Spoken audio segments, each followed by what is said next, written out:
सोलापूरमध्ये उन्हाचा कडाका दिवसेंदिवस वाढत असून तापमान नवनवे विक्रम प्रस्थापित करत आहे। मंगळवारी 4 मार्च रोजी कमाल तापमान 39.4 अंश सेल्सिअस नोंदवले गेले, जे सोमवार 3 मार्च रोजी नोंदवलेल्या 38.9 अंश सेल्सिअसच्या तापमानापेक्षा 0.5 अंशांनी जास्त आहे।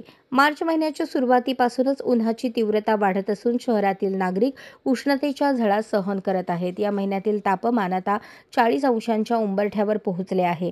वाढत्या उन्हामुळे नागरिकांना दुपारच्या वेळेस घराबाहेर पडताना विशेष काळजी घ्यावी लागत आहे। हवामान विभागाच्या अंदाजानुसार पुढील काही दिवस उन्हाचा चटका कायम राहण्याची शक्यता आहे। उष्णतेच्या तीव्रतेमुळे बाजारपेठांमध्ये सकाळच्या वेळेसच गर्दी दिसून येत आहे। दुपारच्या वेळेस रस्ते ओस पडले असून नागरिक सावलीचा आसरा घेताना दिसत आहेत। अशाच नवनवीन अपडेटसाठी जनता राज्य न्यूज चॅनलला सबस्क्राइब करा, लाईक करा आणि शेअर करायला विसरू नका।